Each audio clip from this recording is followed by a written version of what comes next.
Good morning, dear friends. Welcome to RDC channel. RDC means Ravi drill class. हम इस video में देखते हैं फासिला का अनुमान लगाना मीन्स जजिंग डिस्टेंस। ये जजिंग डिस्टेंस हमें कहाँ इस्तेमाल करना पड़ेगा, हमें जानने का जरूरी क्या है, इसके बारे में देखते हैं। पहले लड़ाई का मैदान, इसका मतलब फील्ड एरिया में, जैसी लड़ाई का मैदान में हम दुश्मन को आमने सामना करना पड़ेगा। उस वक्त हमें दुश्मन और अपना बीच का डिस्टेंस सही पता लगेगा, तब अपना वेपन में हम सही रेंज रखकर उसको बर्बाद कर सकते हैं। यदि हमें हमें दोनों का बीच में जो डिस्टेंस है उसका सही फासला नहीं पता, तो हम अपना वेपन में जो रेंज है उसको एडजस्ट नहीं कर सकते। इसी का वजह से हम अपना जो राउंड है वो बर्बाद हो जाएगा, इंस्टेड ऑफ अपना दुश्मन की बर्बाद का बदले में। तो ये बहुत ही जरूरी है। ऐसे सोल्जर हमें पता होना चाहिए फासला का अनुमान कैसे लगाता है, ये क्यों लगाता है। क्लास के अंदर जाने से पहले छोटा सा कहानी है, कहानी से हमारा कान पक्का खड़ा होगा। नियरेस्ट टू द आंसर, इसकी क्या है, नियरेस्ट टू द आंसर। हमें आजकल पता है बहुत बैंक सेक्टर्स जो अपना स्टाफ को लेता है वो 3 स्टेज में लेता है। सबसे पहले प्रीलिम्स एग्जाम लिखना पड़ेगा, उसके बाद मेंस लिखना पड़ेगा, उसके बाद इंटरव्यू क्लियर करना पड़ेगा। एक प्राइवेट सेक्टर है, वो अपना बैंक का अकाउंट सेक्शन में एक कैशियर का इंटरव्यू चल रहा था। ये इस सिचुएशन में आपको पता है, अगर किसी भी कंपनी फैक्टर्स का भी हो, 100 वैकेंसी है, मान लो 100 वैकेंसी है, तो लाखों के हिसाब से हमें क्या होता है, एप्लीकेशन डालते हैं। इसी तरह एक हम बंदा ने क्या किया, एप्लीकेशन डाला, वो दोनों स्टेज क्रॉस कर दिया।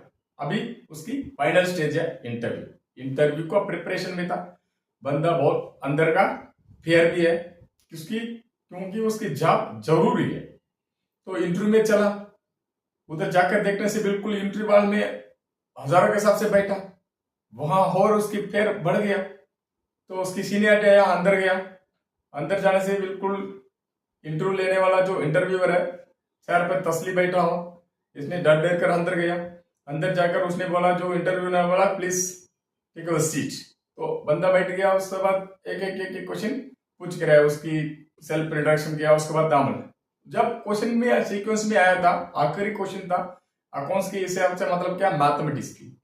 जो इंटरव्यू ने पूछा 5 into 5 कितना, बंदा ने इतना आसान क्वेश्चन एक्सपेक्ट नहीं किया, फिर भी वो हरीबुरी में क्या कर दिया, 24 बोल दिया। 5 into 5 एक्चुअली 25 था, इसने 24 बोल दिया। उसकी स्टेज फियर, कॉन्फिडेंस की कमी का वजह से। जैसी ठीक है, इंटरव्यू ने बोलता वेरी गुड, हम आपके सिलेक्शन होने पर, मेरिट लिस्ट निकलने पर, शॉर्ट लिस्ट में आपका नाम आएगा तो आपको हम बुलाएगा करके भेज दिया। जैसे ही बंदा बाहर इंटरव्यू रूम से बाहर आ रहा था, तब रियलाइज किया, अरे यार हम सही क्वेश्चन का सही जवाब दिया था, मगर आखिरी मैथमेटिक्स में हल्का से गलत कर दिया। 25 की जगह पे हमने 24 बोल दिया। ये इतना आसान वाला क्वेश्चन है, उसके भी हम क्लियर नहीं कर पाया। तो बंदा ने अगला आया, अपना गलती महसूस हुआ, तो अपना अगला जो भी कॉम्पिटिटिव एग्जाम के लिए तैयार करना शुरू कर दिया, क्योंकि उसको तो पता लग गया आसान क्वेश्चन में हम छोड़ दिया। जैसे ही चला, 2 महीने के बाद उसकी घर में एक चिट्ठी आया था, इसने रिसीव किया। रिसीव करने से उसी बैंक से इसकी कॉलिंग लेटर आ गया, you are shortlisted, you can join our bank. जैसे ही बंदा ने लेटर लेकर गया, ज्वाइन हो गया। ज्वाइन होते हुए उसकी और एक शाख है, तो उसकी बैंक जिसने उसकी इंटरव्यू लिया था उसी ब्रांच में इसने ज्वाइन कर दिया। जब बंदा उसको देखा, तब इसने सोचा, मैंने बोला 25 की जगह पर, शायद वो इंटरव्यू लिया उसको कान नहीं सुना होगा, तो उसको भी मैथमेटिक्स नहीं आया होगा, इसी कारण से मेरे को सेलेक्ट कर दिया। सेलेक्ट हो गया तो हो गया, चुपचाप हम जा पकड़े। फिर भी चला महीना चला, इसकी अपना गिल्टी फील हो रहा है, उनसे हम जाकर बता देंगे, जो इंटरव्यू लिया था उससे हम बता देंगे। आखिर में 1 साल के बाद तो वो इंटरव्यू लिया, उसकी फेयरवेल पार्टी था, पेंशन था, वो अपना रिटायरमेंट लाइफ जा रहा है, तो फेयरवेल पार्टी में जाकर बंदा ने मिला, सर आपसे भी थोड़ा बात करना। हाँ बोलो सर, उस दिन आपने इंटरव्यू लिया था 1 साल के पहले। हाँ मेरे को पता है, मैंने इंटरव्यू लिया था सर। उसी दिन आप आखिरी सवाल मेरे से पूछा था 5x5, मैंने 25 की जगह पर 24 बोल दिया, शायद आपका गलत सुना होगा, इसी कारण से मैं मेरा को शॉर्टलिस्ट में भी आप सेलेक्ट कर दिया। सर एक्चुअली आंसर है 25 है, मैं अभी तक गिल्टी फील हो रहा था, इसलिए मैं आज बताना ही चाहता हूँ। वो इंटरव्यू नहीं बोला, कोई बात नहीं, आप उसी दिन 24 ही बोला, मेरे को सही सुना। मैं 25 की जगह पर आप 24 ही बोला, मेरे को तो क्लियर एग्जैक्ट याद है। फिर भी मैं आपको इसलिए सेलेक्ट किया, उसी दिन में मिनिमम 1200 कैंडिडेट्स को इंटरव्यू लिया। सबसे आखिरी क्वेश्चन ऐसी आसान वाला क्वेश्चन ही पूछा, सब अपना अपना आंसर बोला। किसी ने बोला 250, किसी ने बोला 100, किसी ने बोला 625। सिर्फ आप अकेला बंदा जो एग्जैक्ट आंसर का नियरेस्ट आंसर आप अप्रोच, जो एग्जैक्ट आंसर का नियरेस्ट आंसर को आपने बताया। इसी कारण से आपको मैं शॉर्टलिस्ट किया, क्योंकि इन फ्यूचर में इस बैंक को आपकी वजह से लॉस होगा तो भी 1 रुपया का लॉस होगा, ना कि लाखों की। इससे क्या पता लग रहा है, आप एग्जैक्ट डिस्टेंस यदि मेजरमेंट यदि हम अनुमान नहीं लगा पाता, फिर भी नियरेस्ट टू द जो एग्जैक्ट नियरेस्ट आंसर तो पक्का में सक्सेस देगा। जो फासिला का अनुमान लगाना में, यदि मान लो दुश्मन ने खड़ा 250, आपने एग्जैक्ट जगह पर क्या 270 भी ले लिया, उसको हम बर्बाद कर सकते हैं। इसी कारण से ये लेसन बहुत ही इंपॉर्टेंट है। चलिए हम वीडियो में, क्लास शुरू करने से पहले इसमें 2 चीज ऐसी एक हडल बनकर आएगा। आप कितना भी माहिर हो, 2 चीज को याद रखना ये जज डिस्टेंस निकालने से पहले। ये तो ग्राउंड की बनावट, यदि वो एरिया पकड़ंडी एरिया अंदर डेड ग्राउंड है, उसी तरह एरिया तो आप बिल्कुल कॉन्शियस से निकालना पड़ेगा। दूसरा मौसम की हालात, जैसे उस एरिया में बिल्कुल क्लाउडी है, विजिबल नहीं हो रहा है, इसी सिचुएशन में आप जजिंग डिस्टेंस निकालेगा।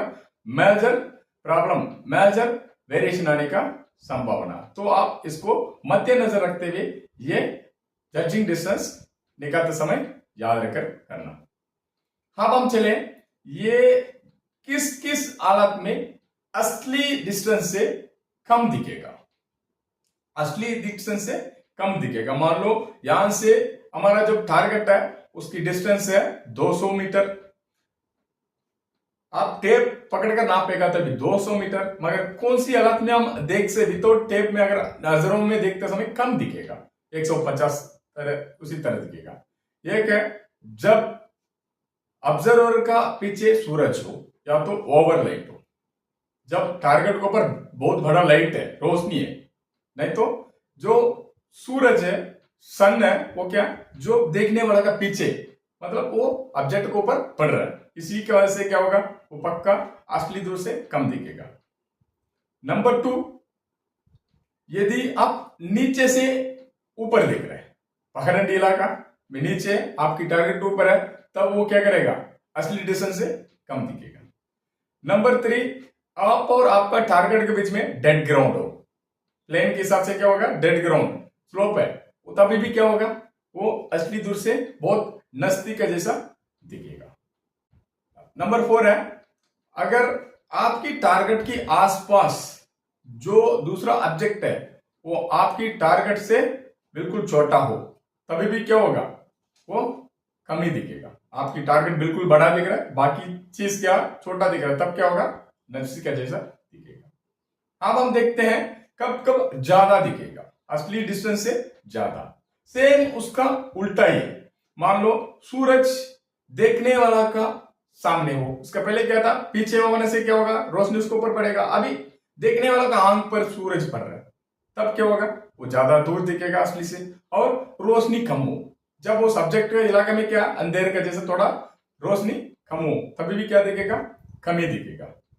उसके बाद क्या है, जो टारगेट है आसपास जो ऑब्जेक्ट से क्या बिल्कुल छोटा हो, इसका पहले बड़ा बड़ा था, अभी बिल्कुल छोटा दिखेगा आपका टारगेट। आसपास इलाके वाला जो ऑब्जेक्ट है क्या बड़ा दिखेगा, तभी भी क्या होगा, ज्यादा ही दिखेगा। तीसरा क्या है, रोशनी कम है। उसके बाद चौथा क्या है, आप किसी पहाड़ी इलाका का जो रास्ता या तो तंग रास्ता से आपकी टारगेट बिल्कुल जंगल है, वो टारगेट बिल्कुल छोटा से रास्ता में दिख रहा है, तभी भी क्या होगा, वो असली हिस्सा से ज्यादा ही दिखेगा, बहुत दूर में है उसी तरह आपको दिखेगा।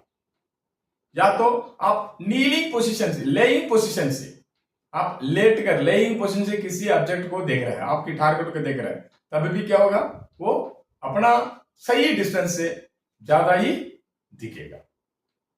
अब हम चले फासले का अनुमान लगाने का तरीका।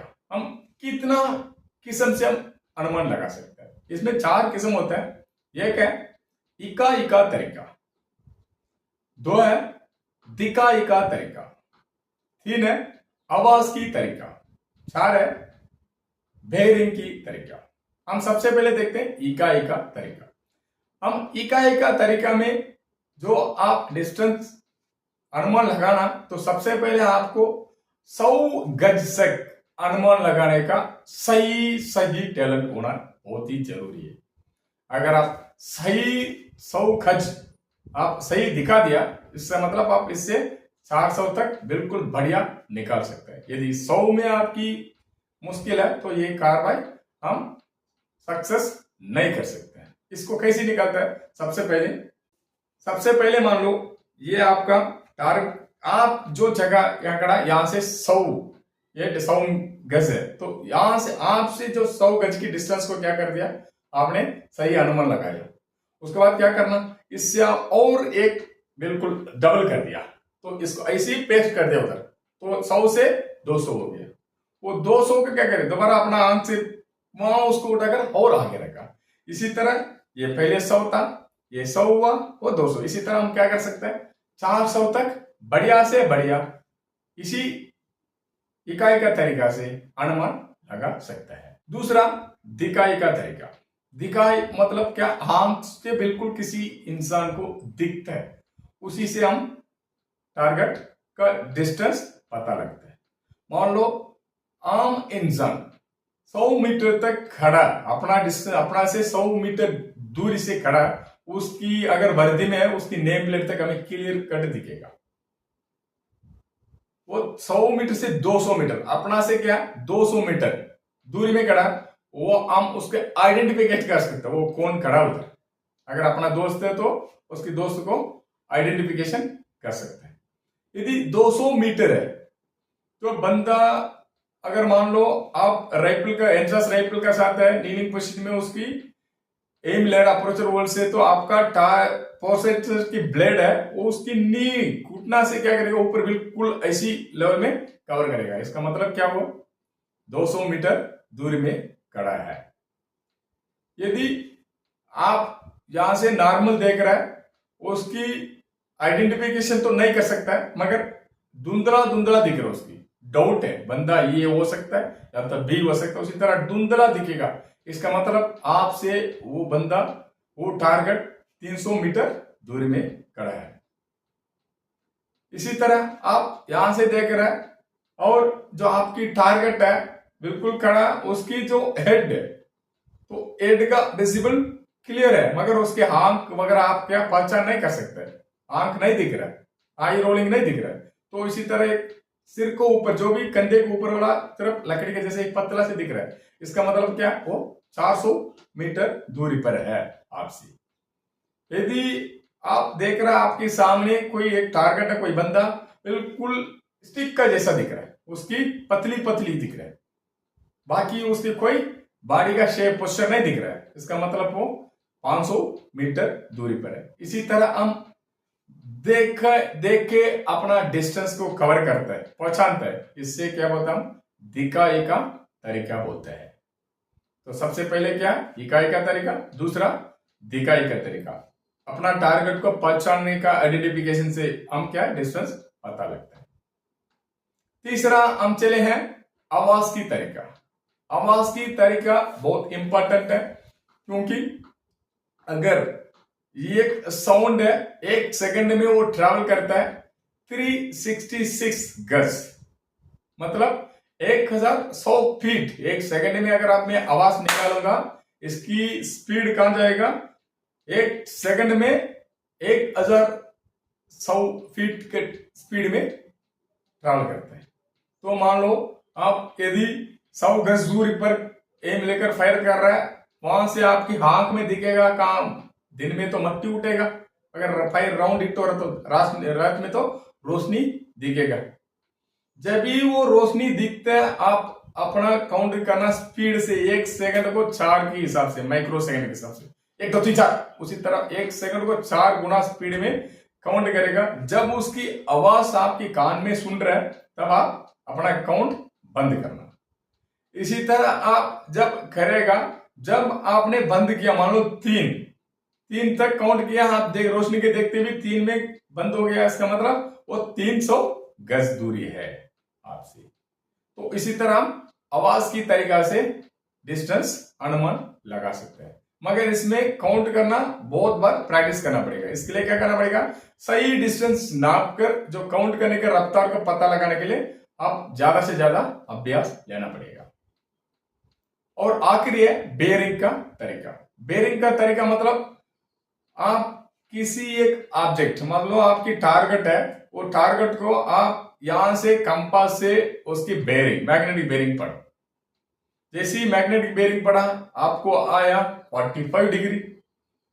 अभी ये जगह, जिस जगह से आप नापा उसको मार्क करना, वहां से या तो बाएं मुड़ या तो दाहिने मुड़, बिल्कुल 90 डिग्री बाएं या दाहिने, या तो 3 बजे या तो 9 बजे टर्न करना।